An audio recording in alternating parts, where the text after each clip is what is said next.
이스라엘 백성이 아기가 태어나면 가장 먼저 가르치는 책이 레위기입니다. 처음 시작할 때 그 말씀드린 거 기억나시죠? 근데 지금 우리 18장부터 쭉 읽으면서 아니 이거를 그 미취학 아동에게 가르친다고? 좀 난감하죠? 우리 정서로는 그래요. 18장부터 지금 매우 우리는 불편해요. 그 이전에도 불편한 내용들이 없었던 것은 아니지만 18장부터는 매우 불편해요. 그런데 그 어린 아이들에게, 아직 학교에 들어가지도 않은 어린 아이들에게 이스라엘 백성은 왜 이 책을 가르칠까요? 지금 레위기의 중심 주제를 우리가 지난 시간에 살펴봤어요. 그죠? 하나님이 우리에게 무엇을 원하십니까? 거룩입니다. 거룩. 거룩하기 위해서, 하나님 앞에 구별되기 위해서 우리는 하나님께 가까이 나아가기 위해 제의적인 입장에서 맨 처음에 제사 제도를 먼저 배웠어요. 그리고 나서는 사람과 사람 사이에서 우리가 실제로 구체적인 삶에서 어떻게 살아가는가에 대해서 지금 하나님은 계속 말씀하고 계세요. 그러니까 거룩이라는 것이 우리가 생각했던 것처럼 종교적인 측면만 가지고 있는 게 아니라는 것을 하나님이 말씀하시면서 그 구별되는, 특별히 지금 가나안 땅에 먼저 살고 있는 이방인이 행하는 풍속과 정확하게 구별되는 우리의 나아가야 될 방향, 그게 정결한 거죠. 정결. 그래서 그것을 지금 하나님은 계속해서 음란을 피하라고 구체적으로 말씀하시는 거예요. 구체적으로. 이미 18장에서 다 다룬 내용이 지금 20장에서 반복됩니다. 지금 1절을 한번 보시면 여호와께서 모세에게 말씀하여 이르시되 너는 이스라엘 자손에게 또 이르라. 그가 이스라엘 자손이든지 이스라엘에 거류하는 거류민이든지, 그 다음엔 함께 읽습니다. 시작. 그의 자식을 몰렉에게 주면 반드시 죽이되 그 지방 사람이 돌로 칠 것이요. 아멘. 지금 다시 말씀하시면서 하나님이 먼저 언급하시는 것이 뭐예요? 자녀를 몰렉에게 주는, 우리 쓰는 말로 바꾸면 우상 숭배하는 것을 지금 금하십니다. 이것은 이스라엘 자손에게만 금하신 게 아니라 뭐라고 하셨어요? 이스라엘 자손이 아니어도 이스라엘 자손과 함께 거류하는 거류민일지라도 예외가 없다. 모든 사람이 한 사람도 예외 없이 지켜야 하는 법이다. 그 법이 뭐다? 자식을 몰렉에게 주면 어떻게 하라고요? 반드시 죽여라. 반드시 죽여라. 그럼 자식을 몰렉에게 준다. 이게 어떤 의미입니까? 이게 구약 성경에 처음부터 쭉 흩어져서 지금 자식을 몰렉에게 주는 게 여러 번 나오거든요. 몰렉은 이렇게 우상 중에 한 종류인데 당시 가나안뿐만이 아니라 그 고대 근동에서 흔하게 이 몰렉에게 제사를 지냈는데, 우리가 지금 레위기에서 하나님께 바치는 제사는 동물 제사죠. 근데 여기 나오는 몰렉에게 바치는 제사는 자기의 아들을 바치는 겁니다. 그럼 자기의 아들을 어떻게 바칩니까? 이 우상은 도대체 어떻게 생긴 우상입니까? 시청각으로 공부를 하면 좋겠지만 보고 나면 그 영향이 너무 오래 가기 때문에, 특히 우리 반주자는 그 영향에 피해를 입을 수 있기 때문에 제가 의도적으로 영상을 안 보여드립니다. 아주 고약하게 생겼어요. 머리는 소처럼 생겼는데, 소나 염소 같은 그런 짐승의 머리인데 몸은 사람의 머리를 하고 두 팔을 앞으로 내밀고 있어요. 그리고 그 아래에 불을 넣을 수 있는 아궁이가 있어요. 그래서 그 불로 뜨거워진 이 우상 팔에 누구를 올려놓습니까? 자기의 아들을 올려놓습니다. 산채로 올리기도 하지만 죽여서 올리기도 하고, 그 불을 그냥 통과하게 하기도 하는 다양한 방법으로 바쳤다고 해요. 그럼 왜 이렇게까지 했을까요? 이것은 도대체 어떤 의미를 가지고 있을까요? 지금 우리 시대에도 우상을 섬기는 사람들은 이 한 가지 원칙에 충실합니다. 그게 뭐냐? 등가 교환의 법칙이에요. 같은 가치를 가진 것과 서로 맞바꾼다는 거예요. 내가 가진 것 중에서 가장 가치 있는 것, 그게 나의 아들이잖아요. 그것을 내가 이 우상에게 바치면 우상도 그 가치만큼을 나에게 줘야 된다는 거죠. 이거는 신앙이 아니라 거래입니다. 이 우상 숭배의 핵심은 거래입니다. 거래. 내가 가장 귀한 것을 바쳤으니 당신도 나에게 내가 원하는 가장 귀한 것을 줘야 될 의무가 있다는 거죠. 근데 문제는 이 자식이 누구의 소유인가 하는 것입니다. 우리는 창세기에서 이미 배웠어요. 사람은 누구의 소유입니까? 하나님의 소유입니다. 하나님이 지으셨습니다. 하나님이 지으신 하나님의 소유입니다. 내 자식도. 그렇기 때문에 이 자식에게 소유권을 주장할 수 있는 자격은 누구에게만 있습니까? 하나님께만 있습니다. 그렇게 귀하고 소중한 존재입니다. 소유권이 나에게 없어요. 근데 그것이 마치 나의 소유인 것처럼 내가 얻어내려고 하는 그 유익을 위해서 그 유익과 자식을 바꾸는 겁니다. 그러니까 이게 얼마나 끔찍한 죄입니까? 근데 그렇게 해서 얻어내려고 하는 유익이 주로 어떤 것이었습니까? 자기 힘으로는 이뤄낼 수 없거나 힘든 것들이었어요. 전쟁을 앞두고 전쟁에서 이기기 위해서 그렇게 바치기도 하고 그렇게 자기 스스로 해내기 힘든 일일 때 주로 그렇게 했습니다. 그러면 오늘날 우리 시대에는 그런 식으로까지 실제 자녀의 목숨을 빼앗는 일은 잘 안 하죠. 그렇지만 지난번에도 한번 말씀드린 것처럼 자녀가 마치 나의 소유인 것처럼 생각해서 자녀에게 과도한 기대를 걸거나 억압하거나 통제하고 조종하는 모든 행위가 다 여기 몰렉에게 바치는 것에 들어 있습니다. 그러니까 내가 원하는 자녀의 모습이 있는 거예요. 그때 말씀드렸던 것처럼 너는 의사가 돼 하는 자기가 만들어 놓은 자녀의 상이 있어요. 우리 집안은 이런 집안이야. 그래서 너도 최소한 이 정도 이상의 성적을 받아와야 하고 이 정도 이상의 직업을 가져야 해 하는 기준을 가지고 자녀를 대하는 경우가 많죠. 그러면서 하는 말이 뭐예요? 다 너를 위해서 하는 말이야. 이러는 경우가 많죠. 근데 정말 그게 자녀를 위한 걸까요? 우리 알아요. 그죠? 누구의 욕심입니까? 부모의 욕심입니다. 근데 부모의 욕심이 자녀를 나의 소유라고 생각하기 때문에 나의 트로피로 만들고 내가 그로 인해서 만족하고 주변 이웃들에게 부러움을 받고 칭찬 듣고 싶어서 그렇게 자녀에게 강요하는 경우가 훨씬 더 많다는 거. 그게 문제의 본질이에요. 오늘날 우리가 여전히 빠지는 몰렉에게 자녀를 바치는 행위의 본질이 그겁니다. 그럼 이렇게 따지고 보면 우리 아마 거의 대부분의 부모들이 어느 정도는 걸릴 거예요. 어느 정도는. 자녀에게 그 자녀가 하나님이 주신 그 고유한 특성을 마음껏 꽃피울 수 있도록 전적으로 하나님을 신뢰하면서 전혀 욕심 없이 키우는 게 쉽던가요? 키워보신 분들은 아마 이 질문에 대해서 대답하기가 쉽지 않으실 겁니다. 우리 욕심이 들어가기가 굉장히 쉬워요. 그리고 실제로 그 욕심대로 따라주면 굉장히 뿌듯하죠. 데리고 나갈 때도 자랑스럽죠. 특히 우리 문화권에서는 그래서 어떻게 합니까? 자녀가 장애인으로 태어나면 집 밖으로 아예 데리고 나가지조차 않았어요. 숨겨놓고 그렇게 기르기도 했죠. 그게 다 여기에 속하는 겁니다. 그렇게 따지고 보면 우리가 이 문제에 정말 하나님 앞에서 나는 내 자녀를 대할 때 어떠했던가 돌아보면 우리가 회개할 거리가 굉장히 많다는 것을 알게 돼요. 근데 그렇게 할 때 하나님이 뭐라고 하십니까? 그런 사람을 반드시 죽이래요. 반드시 죽이는데 누가 죽여야 된다고 합니까? 그 지방 사람이 돌로 쳐서 죽이라고 하십니다.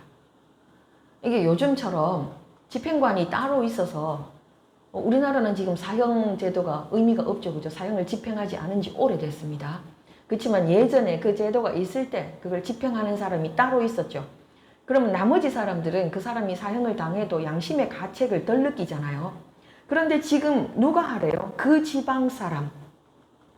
그럼 지금 우리는 거주 이전의 자유도 있고 또 산업이 발달해가지고 고향을 떠나서 사는 사람이 굉장히 많죠. 근데 이 시절 한번 생각해 보십시오. 이스라엘 백성은 지파별로 땅을 분배받았어요. 그죠?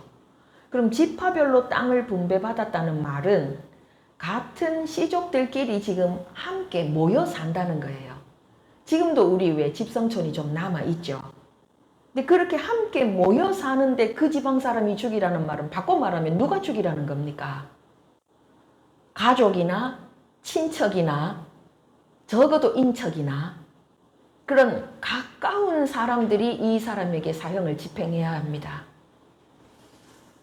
이게 얼마나 힘든 일이겠습니까? 하고 싶겠습니까? 안 하고 싶을 겁니다. 근데 지금 하나님은 뭐라고 하십니까? 반드시 하라고 하십니다.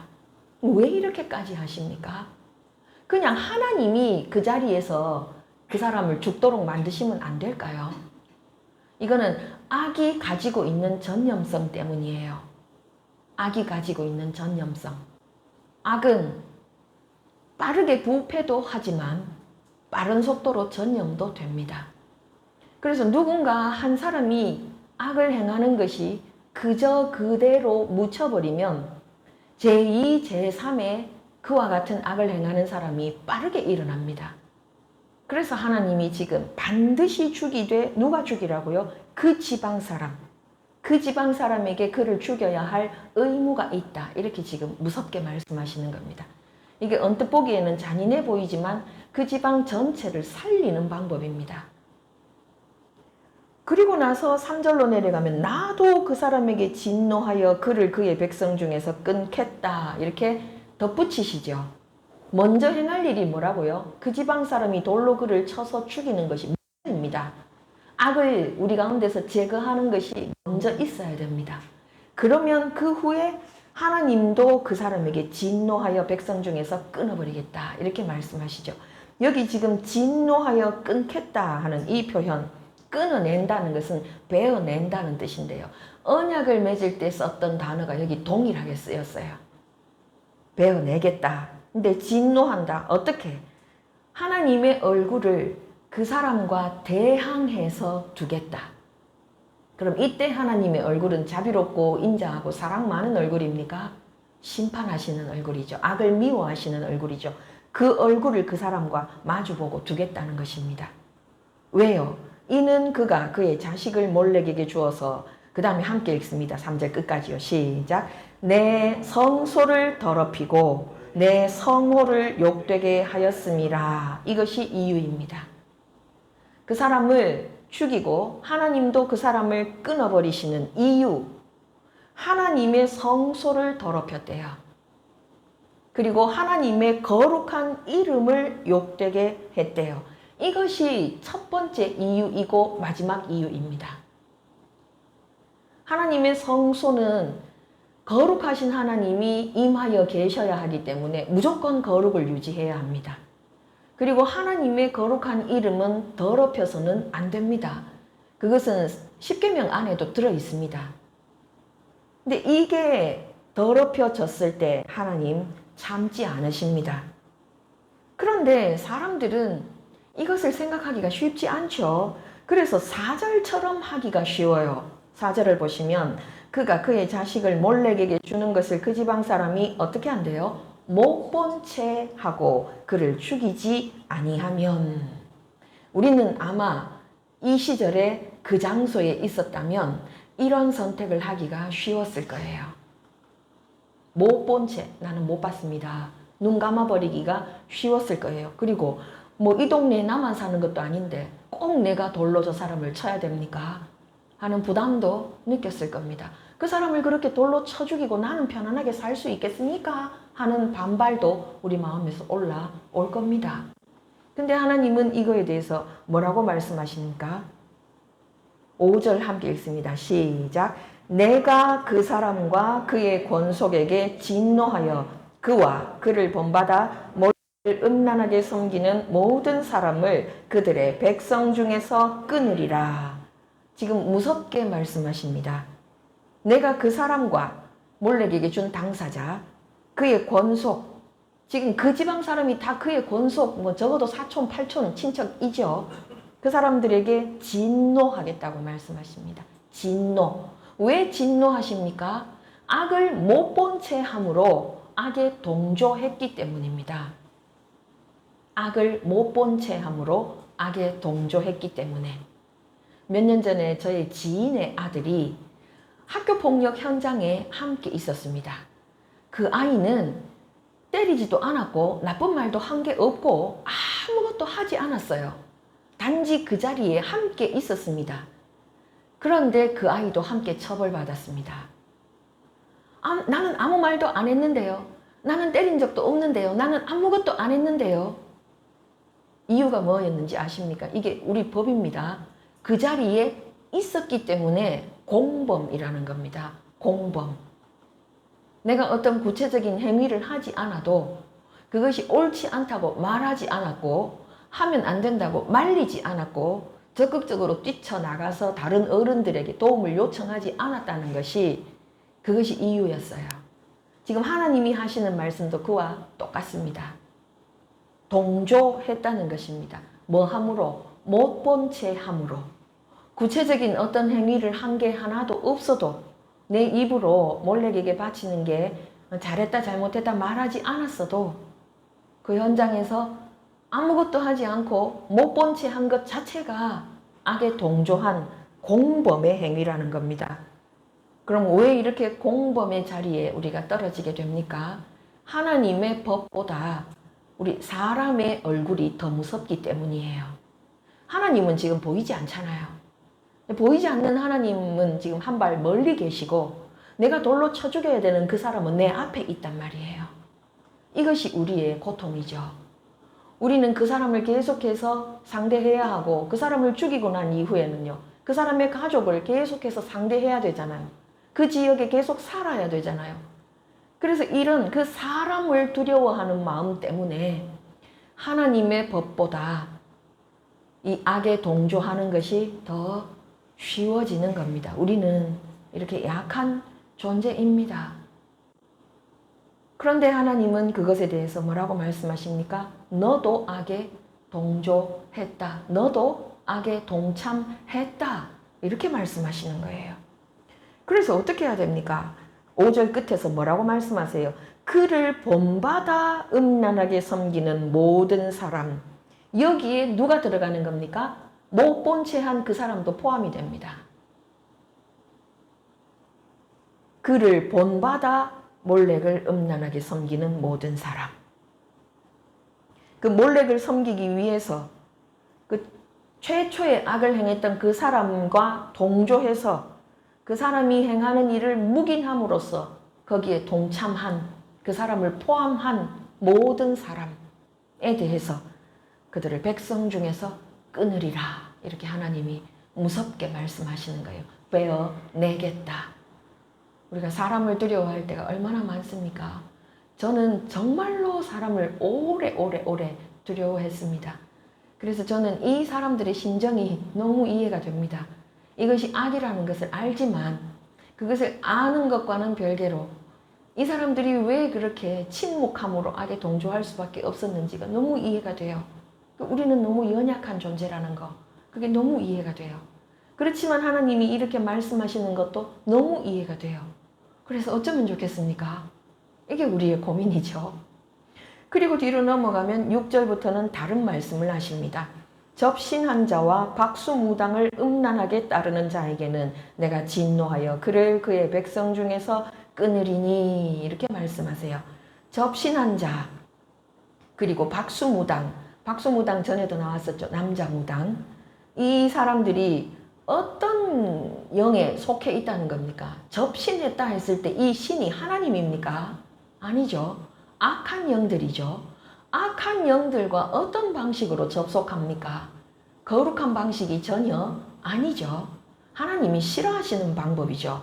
그럼 이렇게 하나님이 명백하게 싫어한다고 말씀하신 그 방법으로 나의 유익을 얻기 위해서 이 접신한 자와 박수무당을 왜 찾아갑니까? 한 가지 이유밖에 없습니다. 나의 유익을 얻기 위해서입니다. 나중에 가나안 땅에 들어간 후에 사울 왕이 바로 이런 일을 했죠. 자기가 그 영매들을 다 죽이라고 해놓고 나중에 급해졌을 때 자기가 찾아가잖아요. 왜 찾아갑니까? 그 전쟁의 결과를 미리 알고 싶었어요. 근데 그 입으로 무슨 말을 듣습니까? 너는 죽는다 하는 말을 듣습니다. 근데 이런 일들 하나님 진노하여 그를 그의 백성 중에서 끊으리라 이렇게 말씀하시잖아요. 실제로 사울왕의 후손들은 그런 방식으로 끊어졌죠. 하나님이 그렇게 말씀하신 대로 이루십니다. 근데 이렇게 금하시는 이유가 무엇입니까? 지금 뭐라고 하세요? 그들을 음란하게 따른다 이렇게 말씀하시죠. 이 음란하게 따른다는 것이 이 신접한 자와 박수들에게 그들이 하는 말에 내 인생을 맡겨서 그들이 하는 말에 뭘 맡긴다고요? 내 인생을 맡겨서 이 우상숭배의 영향이 어디에까지 미치게 하는 겁니까? 나의 전 인격에 미치게 하는 겁니다. 내가 원하는 그 내 눈앞에 보이는 물리적인 환경, 그게 전쟁이든 뭐 전염병이든 기근이든 뭐가 됐든 내 눈앞에 보이는 물리적인 환경에만 영향을 미치는 것이 아니라 나의 영에까지, 영과 혼과 몸에 전인격적으로 악영향을 미친다는 거예요. 왜요? 그 문을 내가 열었기 때문입니다. 그 악으로 통하는 문을 내가 열고 그 악에게 내가 초대장을 보낸 셈이기 때문에 그 악한 영이 들어와서 당당하게 합법적으로 내 영혼을 노예로 삼도록 내가 만들었다는 거죠. 그 얘기를 지금 하시는 겁니다. 그래서 하나님은 간절하게 부탁하십니다. 그게 7절과 8절입니다. 함께 읽어보겠습니다. 시작. 너희는 스스로 깨끗하게 하여 거룩할지어다. 나는 너희의 하나님 여호와이니라. 너희는 내 규례를 지켜 행하라. 나는 너희를 거룩하게 하는 여호와이니라. 아멘. 앞서서 19장에서도 이 말이 15번이나 반복되었었죠. 기억나시죠? 나는 너희의 하나님 여호와이니라. 나는 너희를 거룩하게 하는 여호와이니라. 이것이 이유라고 그랬잖아요. 이 이유 때문에 우리가 거룩해야 할 이유가 어디에 있다고요? 하나님이 거룩하시기 때문에. 그래서 우리도 스스로 깨끗하게 하여 거룩해야 하는데 그렇게 스스로 깨끗하게 하여 거룩해야 하는 첫 번째 영역이 영적인 음란을 피하는 거라는 거. 첫 번째 영역이. 하나님 아닌 다른 것으로 내가 원하는 것을 얻어내기 위해서 남들이 다 하니까 괜찮다는 핑계로 그렇게 우상숭배의 길에 빠져들어가면 안 된다는 말씀을 지금 하십니다. 음란을 피해야 하고 거룩해야 하는데 첫 번째로 피해야 할 게 뭐라고요? 영적인 음란입니다. 그래서 성경은 곳곳에서 이스라엘 백성에게 음행이라는 단어를 쓰실 때 이런 우상숭배와 관련해서 쓰십니다. 영적인 음란이니까요. 그래서 우리에게는 어떤 의무가 있습니까? 하나님의 말씀에 대한 파수꾼으로서의 책임이 우리에게 있습니다. 근데 그 책임은 저절로 지켜지지 않습니다. 어떻게 할 때 지켜집니까? 우리가 지켜 행할 때 지켜집니다. 우리에게 무엇이 필요합니까? 적극적인 의지가 필요합니다. 오전에 담임 목사님께서 말씀하신 그렇게 돌에 맞아 죽었다가 살아난 그 동네로 다시 가기로 바울이 어떻게 했다고 하셨습니까? 선택했다고 하셨잖아요. 그게 핵심이에요. 선택. 나의 선택. 하나님이 우리에게 선택할 수 있는 자유의지를 주셨고 그 선택에 대한 책임은 누구의 몫입니까? 우리의 몫입니다. 그것을 지금 말씀하십니다. 내 규례를 지켜 행하라. 그리고 9절에서 다시 나오는 말씀, 굉장히 중요한 말씀이 나옵니다. 함께 읽습니다. 시작. 만일 누구든지 자기의 아버지나 어머니를 저주하는 자는 반드시 죽일지니 그가 자기의 아버지나 어머니를 저주하였은즉 그의 피가 자기에게로 돌아가리라. 굉장히 무서운 말씀을 하시죠. 아버지나 어머니를 뭐 하는 자는? 저주하는 자는. 그럼 우리가 어떤 사람을 저주하는 경우가 실제로 있죠. 그죠? 주로 어떤 사람에게 저주합니까? 나에게 돌이킬 수 없는 피해를 입힌 사람을 주로 저주해요. 근데 지금 여기 누구를 저주했다고 하십니까? 아버지나 어머니를 저주했다고 하십니다. 그럼 이때 이 저주했다는 단어의 가장 밑바닥에 있는 뜻이 뭐냐 하면 가볍게 여긴다는 뜻입니다. 가볍게 여긴다. 앞서서 19장에서 어머니를 경외하라 그리고 아버지를 경외하라 하고 나왔던 거 기억나시죠? 그 경외하는 것 혹은 좀 더 가벼운 의미로 공경하는 것은 단어의 밑바닥에 어떤 의미가 있는가 하면 무겁게 여기다 라는 의미가 있어요. 정반대되는 의미죠. 지금 저주하거나 거역하거나 어떤 형태로든 심각하게 불순종하는 그 마음 밑바닥에 있는 건 가볍게 여기는 마음입니다. 근데 하나님이 우리에게 요구하시는 것은 무엇입니까? 부모를 무겁게 여기는 것입니다. 근데 그것과 정반대되는 일을 했을 때 하나님은 그를 어떻게 하라고 합니까? 죽이는데 어떻게 하래요? 반드시 죽이래요. 반드시 죽이라. 그렇게 반드시 죽여야 하는 이유, 지금 이 부모를 주신 분이 누구라고 했습니까? 하나님이라고 했죠. 자녀가 부모의 소유가 아니듯이 부모 역시 나의 선택이 아니에요. 우리는 하나님이 그렇게 부모 자녀 관계로 주셔서 피차 만났습니다. 자녀들이 흔히 참 못되게 말하는 것 중에 하나가 누가 낳아달라 그랬어 이런 말 하죠. 그죠? 부모 입장에서도 똑같았어요. 너 같은 거 안 낳고 싶었어요. 똑같아요. 똑같은데 누가 낳아달라 그랬어 하고 소리를 지른단 말이에요. 그런 놈 나올 줄 알았으면 안 낳지. 근데 지금 자녀 입장에서 낳았으니까 책임져야 하는데 왜 나를 이렇게밖에 못 기르는 거야 하고 저주했을 때 하나님은 그 죄를 누구에 대한 불순종으로 보는 겁니까? 하나님에 대한 불순종으로 보는 겁니다. 하나님의 권위에 대한 도전으로 보는 겁니다. 그래서 반드시 죽이라고 하는 겁니다. 자녀를 자기 욕망에 따라서 몰래에게 바치는 부모도 죽어야 하지만 부모를 거역하고 저주하는 자녀도 반드시 죽어야 합니다. 똑같습니다. 피차 똑같아요.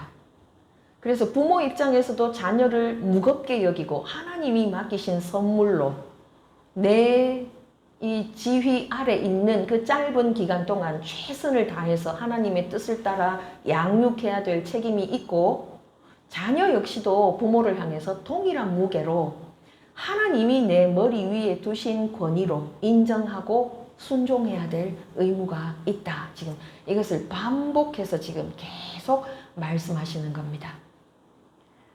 그리고 10절로 내려가면 또 다른 이야기를 하세요. 누구든지 남의 아내와 간음하는 자 곧 그의 이웃의 아내와 간음하는 자는 그 간부와 음부를 반드시 죽일지니라. 여기부터 시작해서 계속 무슨 말씀을 하시는가 하면 잘못된 관계, 이때 관계는 그 육체적인 관계를 말합니다. 잘못된 육체적인 관계가 쭉 나열이 됩니다. 계속 나열이 되어서 어디까지 나열이 되는가 하면 17절까지 나열이 돼요. 17절까지 1차 그렇게 나열되고 18절에 다른 이야기를 잠깐 하신 후에 19절부터 21절까지 또 그 말씀을 하십니다.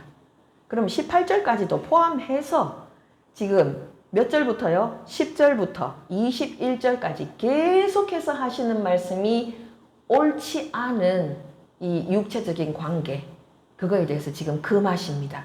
그런데 그렇게 금하시면서 붙인 말씀이 뭐냐 하면 전부 반드시 죽일지니라. 10절에서 나왔죠.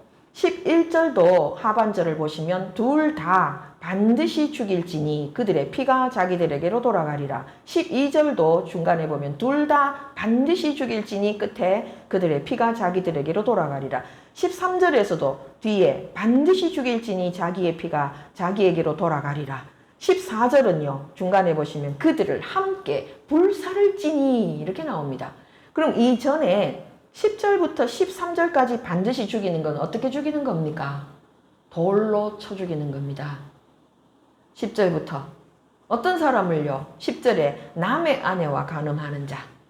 돌로 쳐 죽입니다. 11절은요. 그의 아버지의 아내, 이 자기 친엄마가 대체로 아니죠. 두 번째 혹은 세 번째 그런 아내.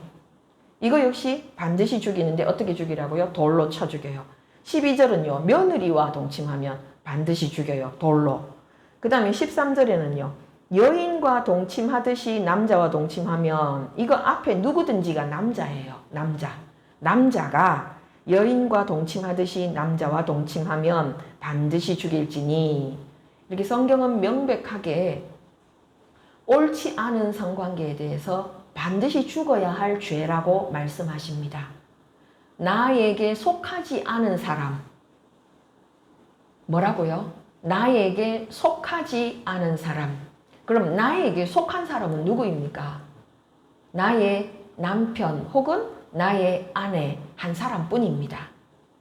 나의 남편 혹은 나의 아내 그 사람을 제외한 나머지 모두가 여기에 들어갑니다.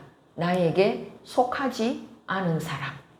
가까운 관계든지 먼 관계든지 남자든지 여자든지 상관없습니다. 나에게 속하지 않은 모든 사람 다 거기에 포함이 됩니다. 반드시 죽어야 합니다. 근데 14절에서는 누구든지 아내와 자기의 장모를 함께 데리고 살면 악행인즉, 이거는 잘못 읽으시면 안 됩니다. 장모님을 모시고 살면 안 된다 이 뜻이 아니에요. 어릴 때는 성경을 읽으면 그렇게 읽히거든요. 그죠? 아니 그러면 장모님은 모시고 살면 안 돼? 시어머니만 모시고 살아야 돼? 이제 이렇게 읽히기도 해요. 근데 이건 그런 구절이 아니고 여기 함께 데리고 산다는 것이 결혼 생활을 말해요.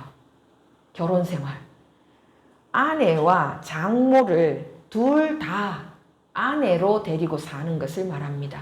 이거는 상상을 초월하는 행위인데, 그런데 문제는 이 원어를 연구를 해보면요. 이 세 사람이 서로 합의한 일이에요. 끔찍하죠. 네, 원어가 그래요.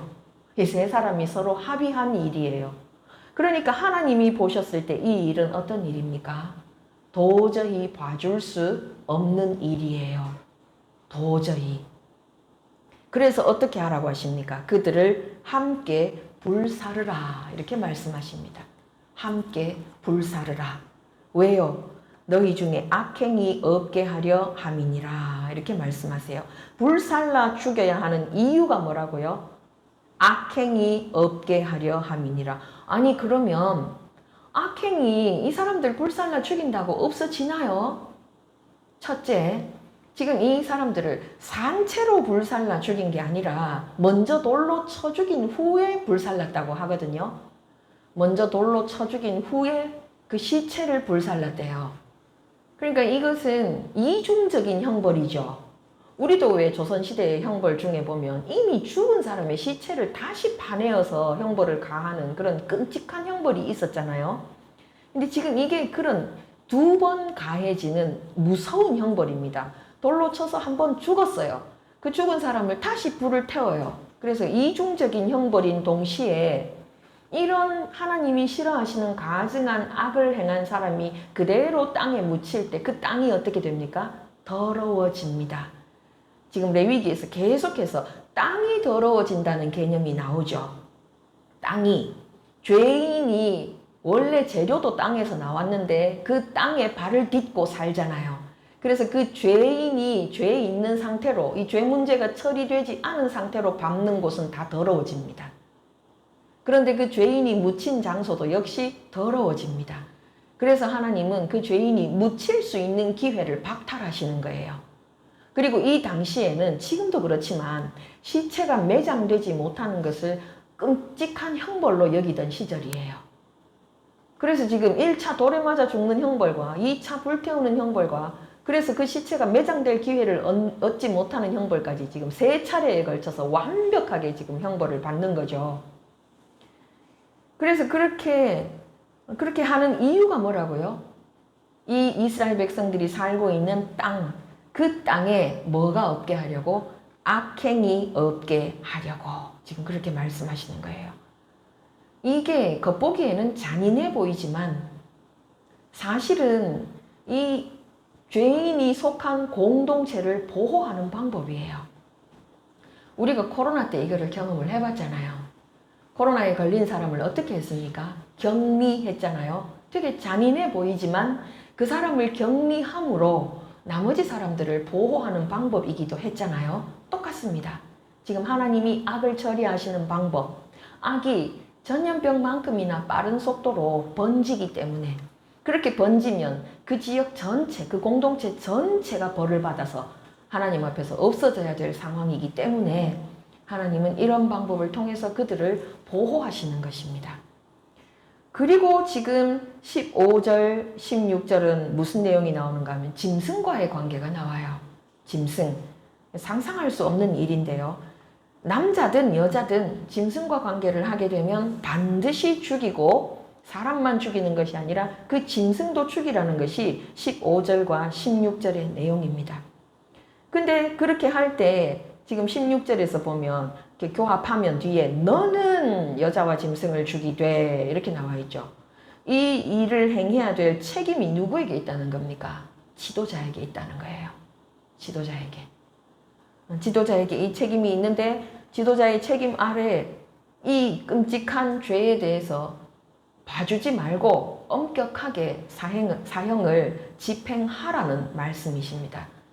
그러니까 모든 부적절한 관계에 대해서 나에게 속하지 않은 모든 그게 사람이든 짐승이든 모든 관계에 대해서 하나님은 반드시 죽어야 할 죄라고 말씀하시는 거예요.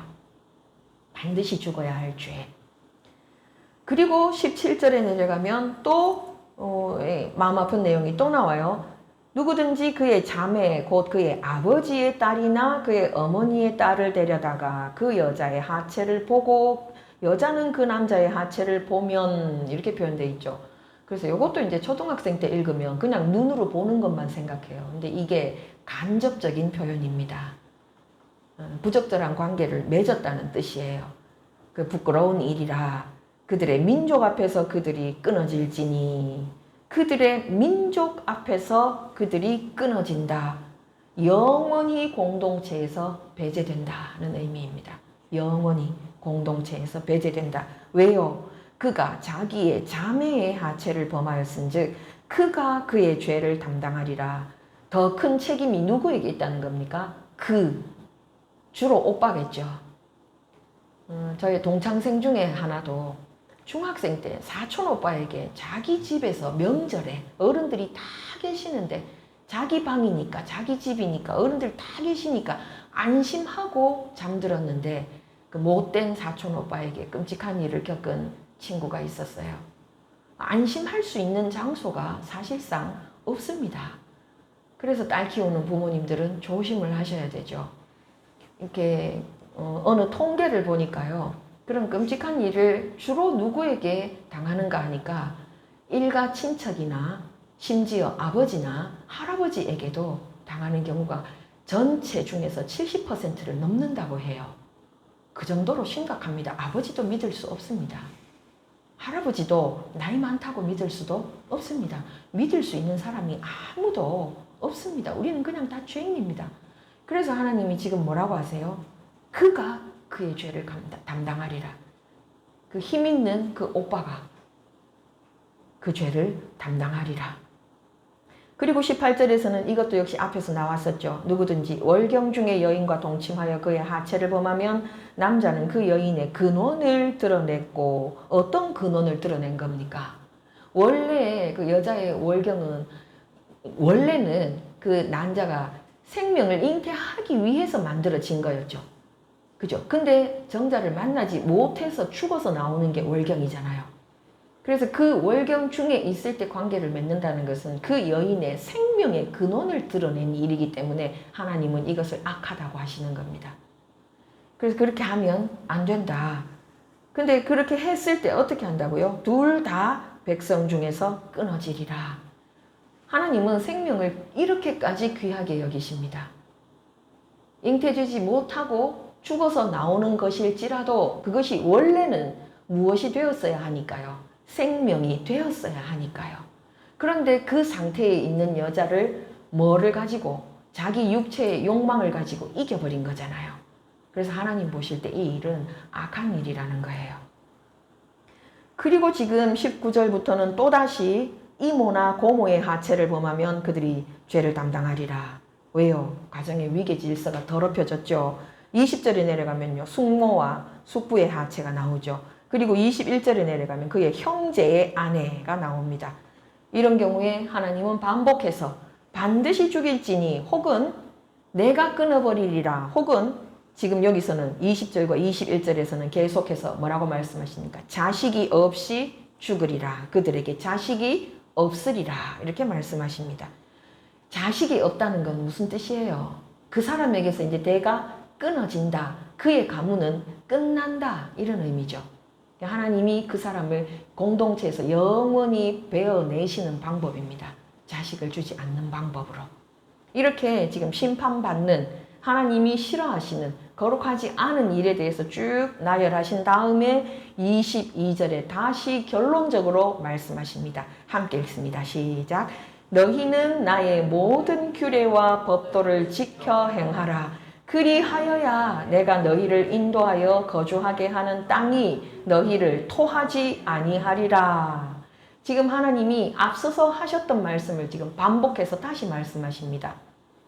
모든 규례와 법도, 누구의 규례와 법도입니까? 하나님의 규례와 법도, 내 마음에 들지 않더라도, 내가 이해할 수 없더라도, 내가 지키기 힘든 상황일지라도 지켜 행하라고 명령하십니다. 그렇게 해야 되는 이유는요. 그리하여야 내가 너희를 인도하여 거주하게 하는 땅이 너희를 토하지 아니하리라. 바꿔 말하면 지금 이 이스라엘 백성을 가나안으로 하나님이 인도하여 드리는 이유가 뭐라는 거예요? 그 땅에 있는 가나안 백성이 그 땅이 그들을 토해낼 만한 일을 했기 때문이라는 겁니다. 그 땅이 그들을 거절할 행동을 해서 양이 찼기 때문에 그들을 쫓아내고 이스라엘 백성을 그 땅에 심으시겠다는 건데 그렇게 쫓겨나게 만든 그들의 행위를 똑같이 본받아 하면 이들도 쫓아내시겠다는 거죠.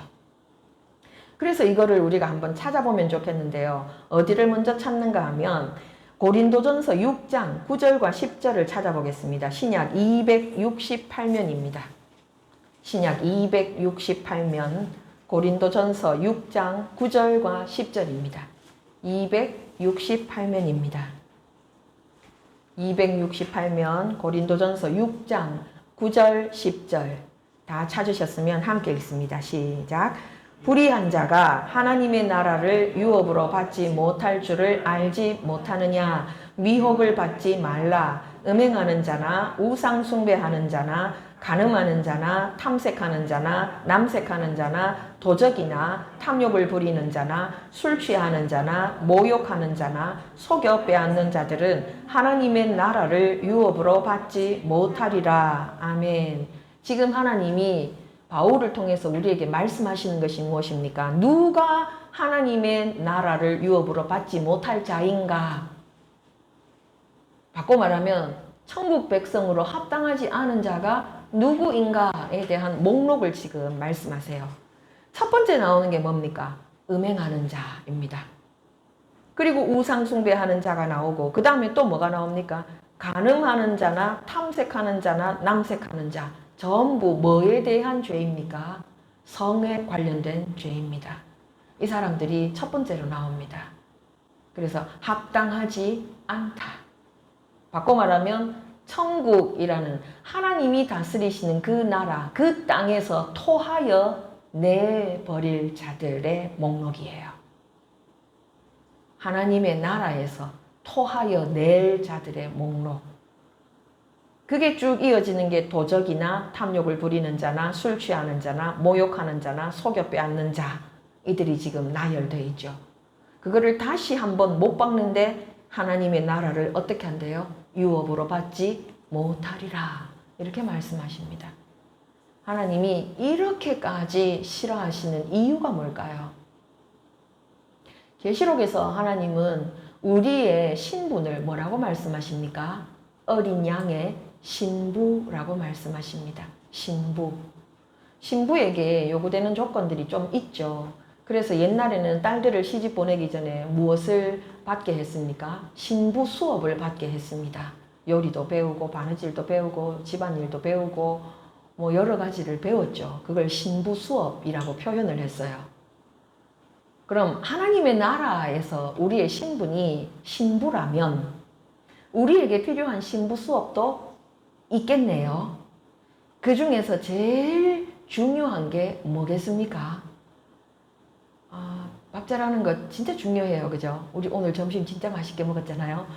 밥 잘하는 것 진짜 중요하고 집안 살림 잘하는 것도 중요해요. 아기 잘 키우고 뭐 시어른 잘 모시고 그거 굉장히 중요해요. 근데 결정적으로 남편을 사랑하지 않아서 옆집 남자와 혹은 꼭 남자 아니어도 다른 사람과 하나님이 끊어놓은 그 관계를 넘어서면 그 사람은 다른 모든 일을 다 잘해도 신부로서는 합당하지 않죠. 지금 하나님이 그 말씀을 하시는 겁니다. 그래서 영적인 음란과 아울러서 육적인 음란에 대해서 지금 이렇게 여러 장에 걸쳐서 각각의 구체적인 경우를 읽기도 민망하도록 반복해서 말씀을 하시는 겁니다. 근데 이런 일들을 가나안에 살고 있던 사람들은 아무렇지도 않게 행해왔다는 거죠. 그것이 23절이에요. 함께 읽습니다. 시작. 너희는 내가 너희 앞에서 쫓아내는 족속의 풍속을 따르지 말라. 그들이 이 모든 일을 행함으로 내가 그들을 가증히 여기노라. 지금 그 이유죠. 22절에 대한 이유. 그들을 하나님이 그 땅에서 토하여 내게 하셨습니다. 왜요? 가증한 일들, 하나님이 가증하다고 하시는 그런 풍속을 아무렇지도 않게 행하는 사람들이었기 때문에 그들을 쫓아내시고 대신 누구를 그 땅에 심으신다고요? 이스라엘을 그 땅에 심으신다고요. 근데 그렇게 심겨진 이스라엘이 그 전에 살던 그 가증한 풍속을 행하던 사람들을 본받으면 그러면 어떻게 하신다는 거예요? 자기 백성일지라도 토하여 내겠다고 지금 말씀하시는 겁니다. 그래서 그게 나와 있는 내용이 24절이죠. 함께 읽습니다. 시작. 내가 전에 너희에게 이르기를 너희가 그들의 땅을 기업으로 받을 것이라. 내가 그 땅 곧 젖과 꿀이 흐르는 땅을 너희에게 주어 유업을 삼게 하리라 하였노라. 나는 너희를 만민 중에서 구별한 너희의 하나님 여호와이니라. 아멘. 이게 그 말씀입니다. 내가 그 땅 줄 거야. 너희를 그 땅에 심을 거야.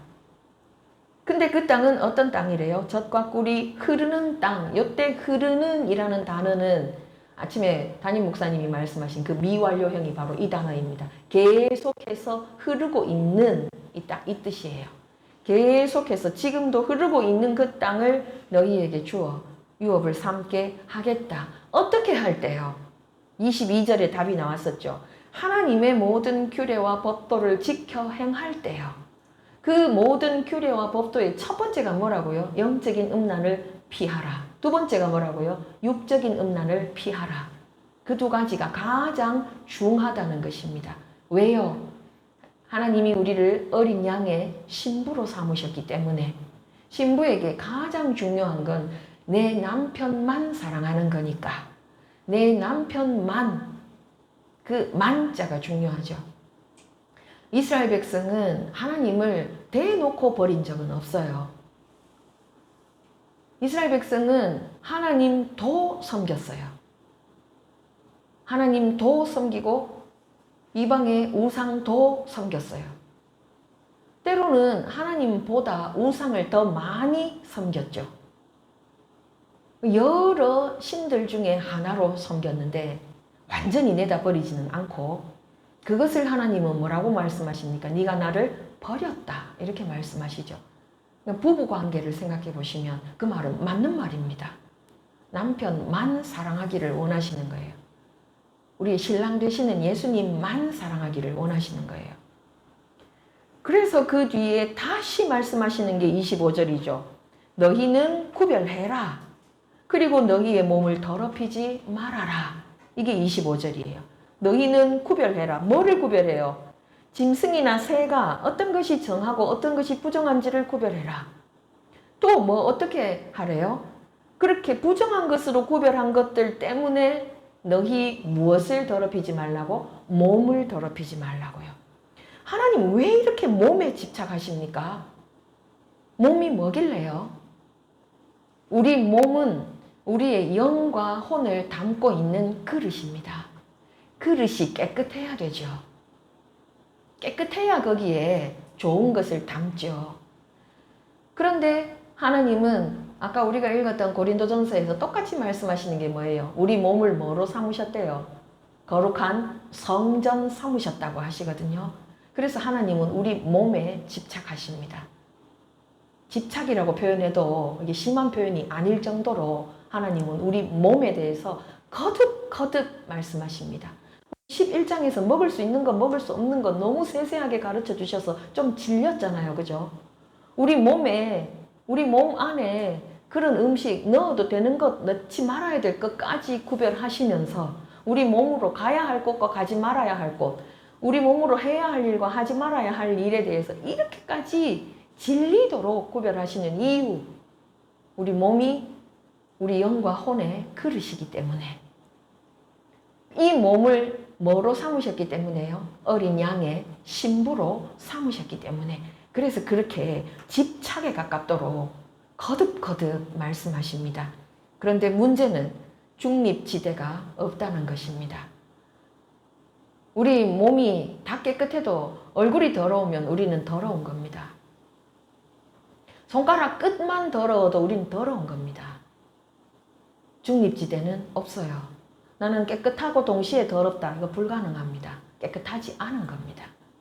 그래서 하나님은 계속해서 반복해서 구별해라, 더럽히지 말아라 그렇게 말씀하시고 결론적으로 26절을 말씀하십니다. 26절 함께 읽습니다. 시작. 너희는 나에게 거룩할지어다. 이는 나 여호와가 거룩하고 내가 또 너희를 나의 소유로 삼으려고 너희를 만민 중에서 구별하였음이니라. 아멘. 지금 너희는 나에게 거룩할지어다 먼저 요청하시고 그 이유가 나와 있어요. 두 가지로 지금 나와 있죠. 첫째, 하나님이 거룩하시기 때문에. 하나님이 거룩하시기 때문에. 그래서 하나님의 자녀된 우리는 당연히 아버지이신 하나님을 닮아 거룩해야 합니다. 첫째입니다. 둘째, 내가 너희를 나의 소유로 삼으려고 이렇게 말씀하세요. 소유. 여기 소유라는 단어는 그냥 우리가 읽으면 내 거 이렇게 생각이 되죠. 여기 사용된 단어가 독특한 단어입니다. 여기 사용된 단어와 같은 단어가 출애굽기에서 먼저 나왔어요. 출애굽기 19장으로 한번 가보시겠습니다. 출애굽기 19장, 제가 가진 성경 110면이에요. 출애굽기 19장 5절과 6절입니다. 110면입니다. 110면 출애굽기 19장 5절 6절 함께 읽습니다. 시작. 세계가 다 내게 속하였나니 너희가 내 말을 잘 듣고 내 언약을 지키면 너희는 모든 민족 중에서 내 소유가 되겠고 너희가 내게 대하여 제사장 나라가 되며 거룩한 백성이 되리라. 너는 이 말을 이스라엘 자손에게 전할지니라. 아멘. 이건 시내산에 있는 모세에게 하나님이 하신 말씀이에요. 지금 뭐라고 하세요? 세계가 다 내 거다. 세계뿐입니까? 온 우주, 보이지 않는 모든 것까지 다 하나님의 것입니다. 그런데 하나님은 뭐라고 말씀하세요? 너희가, 우리가 하나님의 말씀을 잘 듣고 하나님과의 언약을 잘 지키면 어떻게 하겠대요? 모든 민족 중에서 소유가 되게 하겠다. 이렇게 말씀하십니다. 소유. 요때 쓰인 소유. 지금 우리가 이 레위기에 읽은 소유 같은 단어인데요. 세굴라. 많이 들어보셨을 거예요. 세굴라. 세굴라. 이게 어떤 의미인가 하면 왕이 자기가 가지고 있는 모든 값진 것들 중에서 최고로 귀하게 여기는 것. 누가요? 왕이 자기가 가진 모든 값진 것 중에서 어떻게 여기는 것? 가장 귀하게 여기는 것. 그게 누구라고요? 여러분이에요. 그게 집사님이에요. 그게 우리 반주자고, 그게 우리 형제고, 그게 우리 사모님이고. 왕이신 우리 하나님이 우리를 어떻게 보신다고요? 하나님이 가지고 계시는 모든 값진 것들 중에서 어떤 것? 가장 귀하게 여기는 것. 근데 실제 우리는 어때요? 눈 뜨자마자 우리가 하는 일이 죄 짓는 일이잖아요. 짜증내고, 화내고, 못된 말 하고, 미워하고, 우리 할 수 있는 모든 죄를 거의 매일 반복해서 짓는 존재인데, 지금 그런 우리를 향해서 뭐라고 말씀하세요? 세굴라. 내가 가지고 있는 모든 귀한 것 중에서 가장 귀하고 값진 것이 누구다? 너다. 그래서 너는 어떻게 해야 된다? 거룩해야 한다. 그것을 말씀하시는 거예요. 그거 하려고 어떻게 하셨대요? 만민 중에서 구별하셨대요. 그게 하나님의 목적이에요. 그게 하나님의 신분, 어떤 신분? 나의 주인이신 하나님, 나의 왕이신 하나님, 나의 전부이신 하나님. 그 하나님이 나를 향해서 하시는 말씀이 뭐라고요? 너는 내 거야. 내 거. 그래서 너는 어떻게 해야 된다? 나에게 어울리도록 거룩해야 돼. 이렇게 말씀하세요. 그리고 끝날 것 같잖아요. 근데 27절에 또 붙어 있는 게 하나 있어요. 함께 읽어봅니다. 시작. 남자나 여자가 접신하거나 박수무당이 되거든 반드시 죽일지니 곧 돌로 그를 치라. 그들의 피가 자기들에게로 돌아가리라. 아멘. 이거 6절에서 나왔었잖아요. 접신한 자와 박수무당. 나왔는데 알아듣는데 지금 왜 또 말씀하세요? 왜? 지금 이 일이 다른 어떤 일보다도 더 심각하게 원수에게 문을 열어주는 일이기 때문에 그래요. 우리의 원수, 대적, 마귀, 악한 영에게 공식적으로 우리에게 주인 노릇할 수 있도록 문을 열어주는 일이기 때문에 지금 다시 한번 이렇게까지 친절하게 말씀하시는 겁니다. 절대로 이렇게 하면 안 돼. 반드시 살려놓으면 안 돼. 왜? 그 풍속이 급속도로 번져갈 거야. 그러면 너희 공동체 전체가 더러워지고 나는 너희들을 더 이상 특별한 소유로 삼을 수가 없게 돼. 지금 그렇게 말씀하시는 거예요. 이렇게까지 무섭게 말씀하시는데 우리가 우리 자신을 보면 아무 소망이 안 생기잖아요. 칼빈이 그랬다죠. 인간의 마음은 우상제조 공장이라고. 우리는 가장 선한 일도 가장 악한 마음으로 할 수 있는 존재들이에요. 우리는 그래요. 그럼 이런 우리가 이런 말씀을 들었을 때 어떻게 하면 좋겠습니까? 도대체 어떻게 해야 됩니까? 그래서 우리에게 아무 소망이 없는 겁니까? 소망이 있습니다. 그 소망의 말씀을 한번 찾아보겠습니다. 빌립보서 1장 6절입니다. 신약 317면으로 한번 가보시겠습니다. 신약 317면 빌립보서 1장 6절 317면입니다.